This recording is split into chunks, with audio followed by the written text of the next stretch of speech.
So I bought the wrong dirt bike, and here's what I've learned on this episode of the Braap Breakdown.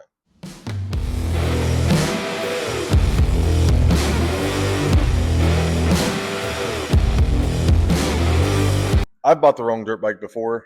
Wrong for my skill level, wrong for my riding style, wrong for my wallet, and honestly, at the end of the day, it ends up costing me more than just money. So if you're wondering what I'm talking about, and you're wondering what the wrong bike actually means, there's essentially 4 ways that you can buy the wrong dirt bike. And number 1, you buy a bike that is just simply too much for your skill level. Number 2, you buy the bike that's the wrong type for what riding you enjoy. Number 3, the cheap bike that actually isn't cheap. And number 4, the bike that is just the maintenance nightmare. Just keep this in mind that CCs does not equal skill. And for the overwhelming majority of people, a 450 is not going to make you faster. So let's jump into segment 2 here on my list, which is the cheap bike trap.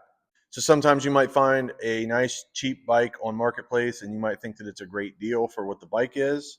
And you're gonna see things in that listing like just needs the carb cleaned, or if you message the seller, they're gonna say it ran when it was parked, or hey bro, it just needs a top end. But the thing is this is what a lot of people do not understand about buying the cheap bike.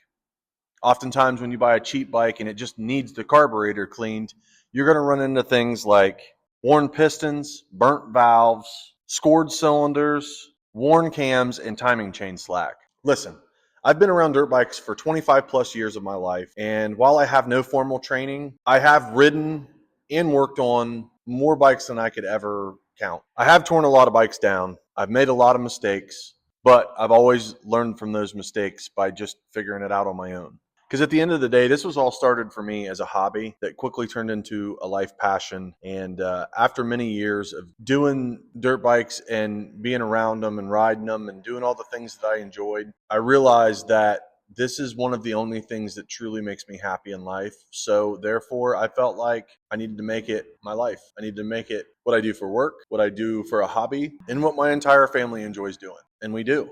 So with all that being said, let's jump into segment 3, which is what the differences are between an air-cooled engine and a water-cooled engine. As you can see on the table behind me, I have top ends from quite a few different engines. And they're all different sizes and they're all different brands and makes of engines. And water-cooled engines tend to be simpler. They have fewer parts. The machine itself does not have radiators, nor does it have a water pump. And typically air-cooled engines tend to be on trail bikes and bikes that are just for play. They have lower compression, but they also come with less maintenance. That's why you see that trail bikes tend to be cheaper and oftentimes easier to maintain. Water-cooled engines have radiators, they have hoses, they have a water pump that has to pump water through the engine. They tend to be higher compression, but they offer more performance. But they also require more maintenance. Plus, on water-cooled engines, with them having more parts, that means there's more stuff to break if you crash it. So again, all of these things should be dictated by who you are as a rider and what your preferences are. So let's jump into segment 4, which is what it really costs. The parts add up fast. You got gaskets, machine work, specialty tools, and time if you like to wrench on your own machine. And at the end of the day, the wrong bike doesn't just cost you money. It ends up costing you riding time, which is the whole reason that we're here in the first place. So I'm going to give you 5 things that you can proactively do on your own to avoid buying the wrong bike. Number 1, you need to be brutally honest with yourself about your skill level. Number 2, you want to make sure that you are buying a bike that is for your riding type, whether that's tracks or trails or desert riding. You want to make sure that you're looking at bikes that is going to fit what it is that you want to do on that bike. Number 3, you need to buy a bike that's in your budget to repair, because water-cooled bikes have more parts. So that means there's more things that can go wrong. Whereas air-cooled bikes have less parts, which means that there's oftentimes less parts that can fail, meaning that an air-cooled bike is going to be a little bit cheaper than a bike that is water-cooled.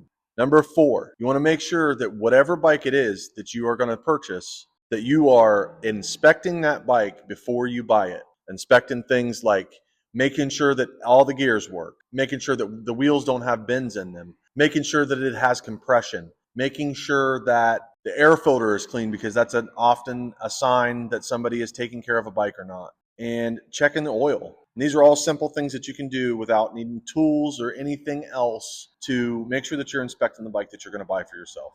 And number 5, you always want to buy a bike that has a maintenance history over shiny plastics, because anybody can buy a new set of plastics and toss them on that bike, and then you have a polished turd. So you're going to be buying a bike that you're going to be putting more money into than it's worth.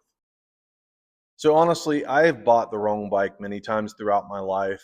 And while I can ride a 450 now, that doesn't mean that a 450 was always the right bike for me. And honestly, I've had to learn the hard way so that you don't have to. So make sure that you're out there picking the bike that's going to fit you, and buy what bike is going to keep you riding. Look, I know that there's a lot of different choices out there, whether it's a Kawasaki or a Honda, or it's a 110 or it's a 450. But I hope that maybe this video has brought a little bit of clarity to anyone who might be out purchasing a new bike or a used bike and trying to buy the bike that fits them, because I see it all the time that these dealerships, especially dealerships are terrible about this, selling people who are brand new riders 450s. A brand new rider does not need a 450. I literally just seen a post the other day from a dealership of 2 kids who were under the age of 20 years old that went into their dealership and bought their very first dirt bikes ever, and both of them bought 450s. And that, in my mind, shows me that dealership is not doing what is in the best interest of their customers. They're doing what is in the best interest of their pockets. And that's the whole reason that I'm making this video, and the whole reason that I'm breaking all this stuff down, to give you a little bit more of an understanding as to what it is that you're going to purchase, and to make sure that you guys are purchasing something that's going to keep you out on that tracker trail and not drain your pockets preemptively because you bought the wrong machine. And it's also not going to hurt you because you bought the wrong machine. So if you've had any of these problems, whether a dealership sold you a 450 as a brand new rider, or you bought that big turd on Facebook, let me know down in the comments what bikes you regret buying and why you regret buying that bike. Or just let me know what your first bike was, because I think that we're going to see a lot of 450s down in that comment section.